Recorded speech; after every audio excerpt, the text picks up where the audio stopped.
Hello guys, আসসালামু আলাইকুম। আমরা এখন রওনা হব সীতাকুণ্ড চন্দ্রনাথ পাহাড় চূড়ায় থেকে ইকো পার্কের উদ্দেশ্যে। তো তাদের একটি উদ্দেশ্য সফল করেছেন। সেই সীতাকুণ্ড চন্দ্রনাথ পাহাড়ে এসে তারা অনেক আনন্দ উৎফুল্লিত। তারা তাদের উদ্দেশ্য একটাকে সফল করেছেন। এখানে পাহাড়ের চূড়ায় থেকে যে চারপাশের দৃশ্যগুলো, সাধারণ একটি দৃশ্য ছিল, ভিউগুলো দেখার মধ্যে একটি ভিউ। সবাই আনন্দে উৎফুল্লিত, অনেক ছবি তুললো, অনেক ভিডিও করলো, যে যার মতন আনন্দ করলো। এখন সবাই রওনা হয়ে গেলাম সেই ইকো পার্কের উদ্দেশ্যে।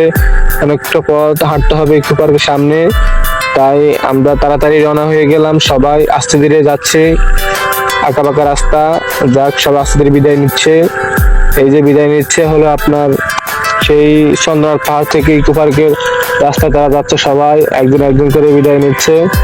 আমরা সেই ইকো পার্কের উদ্দেশ্যে রওনা হলাম।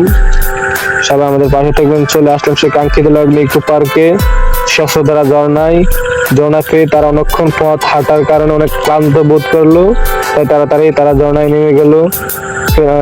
পানিতে ভিজে তাদের মনকে ঠান্ডা করে নিল। অনেক সুন্দর ছিল, দেখার মতো একটি দৃশ্য ছিল ইকো পার্কের স্বচ্ছধারা ঝর্ণা। যাক, সবাই আনন্দ এনজয় করতেছে। আমরা আমাদের এই গন্তব্যটা শেষ হওয়ার সাথে সাথে নেক্সট আমরা আমাদের সেই আবার বাসার উদ্দেশ্যে রওনা হব। যাক, সবাই আনন্দ করতেছে, আনন্দ করা শেষ। এখন সবাই আবার রেডি হয়ে আবার বাসার উদ্দেশ্যে রওনা হলাম, বিদায় নিতেছি। আর এখান থেকে বিদায়।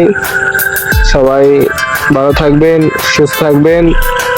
ওই যে আমি বলতেছি, অসাধারণ দৃশ্য ছিল, ঝর্ণাটা অনেক সুন্দর ছিল।